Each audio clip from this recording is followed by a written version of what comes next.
I stepped onto my porch and found a $5,000 fine on my door. For what? My lawn was too green. At first I thought it was a joke, but when I learned the truth, I realized they wanted to break me. But they had no idea who they were dealing with. What happened next destroyed their business and turned the entire neighborhood upside down. I live in one of the most prestigious residential communities in the Miami suburbs. The houses here are expensive, the streets are impeccably clean, and the neighbors are people accustomed to the quality and standard of living they pay for. No one here buys cheap sod from a garden center or forgets to mow their lawn once a week. No, everything must be flawless. My name is Brian Walker, and I know a thing or two about true perfection. I own Green Horizon, the largest landscaping and greenery company in the state. We design lawns for luxury residences, five-star hotels, golf clubs, and high-budget commercial properties.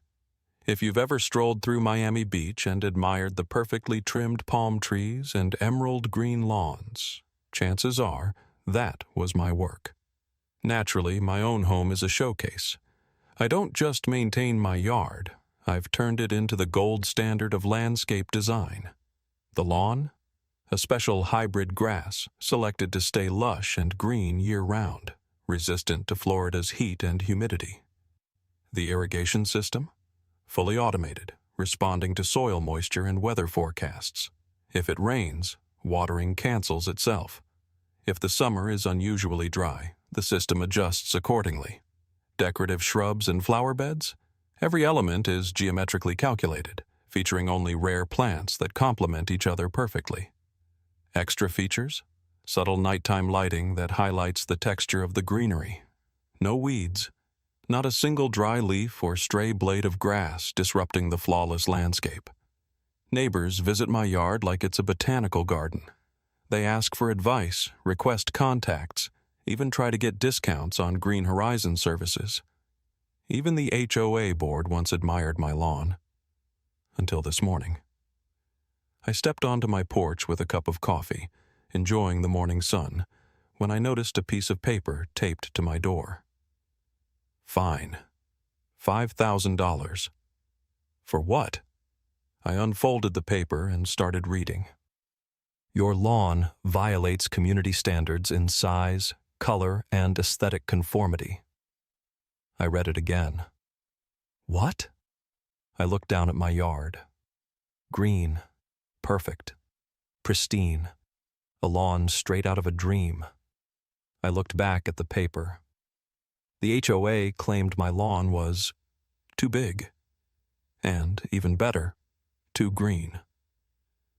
For a moment, I thought this had to be some kind of joke. Maybe a friend was pranking me with a fake notice? But no. At the bottom was the official HOA seal. I took a slow breath, suppressing the urge to laugh at the absurdity of the situation. Well then, looks like today just got interesting. Knowing this had to be some kind of mistake, because otherwise it was pure nonsense, I headed straight to the HOA office. As expected, the place was sterile and lifeless. Dull beige walls, the sharp scent of cheap coffee, and a receptionist who looked like he had given up on life a long time ago. But the real star of this sad little office was Sharon Brown, the HOA president and, well, the textbook definition of a Karen. Platinum blonde hair, a perfectly pressed pink blouse, an immaculate manicure in the shade of administrator's fury, and a strained smile laced with genuine contempt. When I stepped into her office, she folded her arms and lazily glanced at me over her glasses, as if she already knew she was about to shut me down. "Mr. Walker," she said with the same enthusiasm people have when reading the terms and conditions before installing an app. "How can I help you?" I placed the fine notice on her desk. "What kind of nonsense is this?" I asked, skipping the pleasantries. She didn't even bother looking at the paper. "It's standard procedure," she said, pausing theatrically, as if savoring the moment. Your lawn does not comply with regulations. What regulations? I could already feel my irritation rising. Sharon clasped her hands on the desk and leaned forward, as if she was about to reveal some deep cosmic secret. We have strict guidelines for size and color balance, she said, her expression filled with smug superiority. I blinked. Color balance? I repeated slowly, not believing what I had just heard. Yes. Her tone turned patronizing, like a teacher explaining to a child why 2 + 2 = 4. Your lawn is too green. You're using a specialized grass variety that stands out from the rest of the neighborhood. This disrupts the community's aesthetic harmony. For a second, my brain short-circuited, because even for an HOA, this was peak bureaucratic stupidity. Do you realize how ridiculous that sounds? My patience was wearing thin. I have the most well-maintained lawn in the entire area. People come to see it like it's a damn museum. Sharon shrugged, pretending not to care. Rules are rules, she said. You have 2 weeks to correct the violation. I clenched my fists. And if I don't? She smirked. Then the fine doubles. I took a slow breath, resisting the urge to flip her pristine little desk. This wasn't just a ridiculous fine. This was a targeted attack. But why? The answer came faster than expected. A little digging revealed that the HOA had recently signed a contract to have all neighborhood lawns maintained by Grass & Go, a company owned by Sharon's son-in-law. And their so-called standard grass? Well, let's just say it looked like the dried-out patches of turf you'd find in a supermarket parking lot. Yellow-green spots, dry edges, shrubs that were clearly trimmed by someone who had never heard of landscape design. And my perfect lawn? It was making them look bad. Too perfect. Too flawless. A blatant reminder of just how subpar their work was. And now they were forcing me to fix it. They couldn't do a better job, so instead, they were trying to drag me down to their level. I clenched my jaw. Well, they picked the wrong guy to play games with. I decided not to pay the fine. I decided to fight. They thought they could just crush me? Big mistake. First, I called my lawyers. If there's a rule, there's always a loophole. And sure enough, nowhere in the HOA's official documents was there any mention that a lawn couldn't be too green or too well-maintained. The entire accusation was fabricated, pure nonsense designed to force me to blend in with mediocrity. But the HOA knew I would challenge the fine. They were counting on the legal battle dragging out for months. Sure, I would have won eventually, but they would have buried me in bureaucratic red tape. I wasn't about to play by their rules. So, I took another route. If the real reason for this fine was the Grass & Go contract, then all I had to do was destroy that contract. I put together a list of all the homeowners and started speaking to my neighbors, one by one. Are you happy with how your lawn looks? I asked each of them. Almost every answer was the same. Well, the grass dries out. There are patches. It looks kind of bad. But we don't have a choice. HOA forces us to use Grass & Go. Well, now they had a choice. I made them an offer they couldn't refuse. 3 months of free lawn care. Completely free. I sent in my best crew. Brought in premium grass varieties. Trimmed every shrub to luxury landscaping standards. Installed an advanced drip irrigation system. And the neighborhood bloomed. Literally. Lush, emerald green grass. Perfectly shaped hedges. Every lawn looked like it had come straight out of a high-end real estate ad.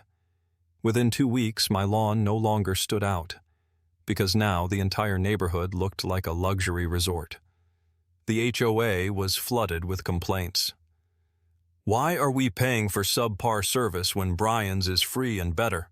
The residents demanded. The HOA tried to do damage control, but it was too late. People stopped paying Grass & Go, and when one of the homeowners checked the contract, they found out that Sharon's son-in-law's company wasn't even licensed to handle commercial properties. The Grass & Go contract collapsed. But I wasn't done yet. I wasn't just going to win. I was going to make sure the HOA never pulled a scam like this again. I found out that a vacant lot was for sale right next to Sharon's house. I bought it, and what did I do? I turned it into the most luxurious garden in the entire area. Exotic trees, a stunning mini park, a cascading fountain, walkways made of pure white stone. And to make sure no one missed my masterpiece, I installed a giant, glowing billboard right at the neighborhood entrance. On it, in bold letters, it said, "A lawn worthy of your home. No middlemen, no corruption." It was the perfect insult. Every single day, Sharon had to look at my billboard and be reminded that her own greed led to this. And the HOA? They were forced to void my fine, fire the entire board, and then sign a contract with my company to maintain the whole neighborhood. Now, the HOA's official website proudly stated, "Landscaping services, green horizon, setting the standard of quality for all our homes." Ironic. Oh, extremely. But the best part? Sharon's lawn was now maintained by my company, which meant that every time she stepped outside, she saw my work, and she knew she lost. 1 week later, Grass & Go lost their HOA contract. No appeals, no second chances. Day by day, I watched as their workers packed up and left the neighborhood. Their office? Piling up with angry letters from homeowners. Not a single resident wanted to pay for their services anymore. Why? Because now they had a choice.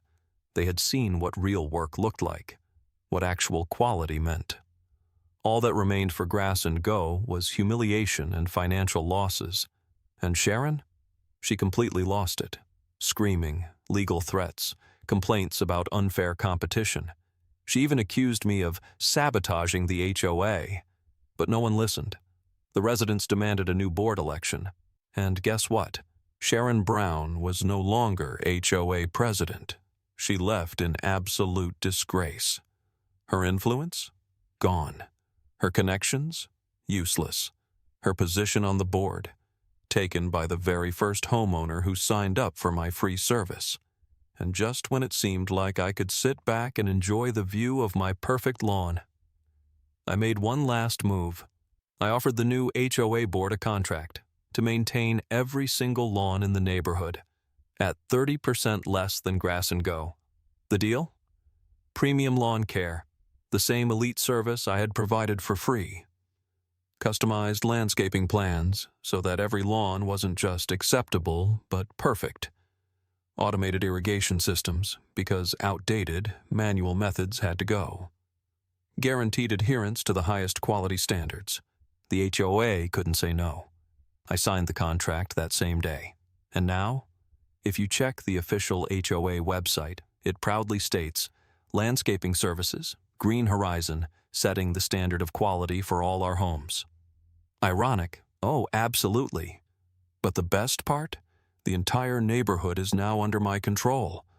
Every house, every lawn, every blade of grass, no more dry patches, no more neglected yards, no more mediocre service, only perfect lawns, my lawns, and the fine? Erased, permanently. Now they know who they were messing with.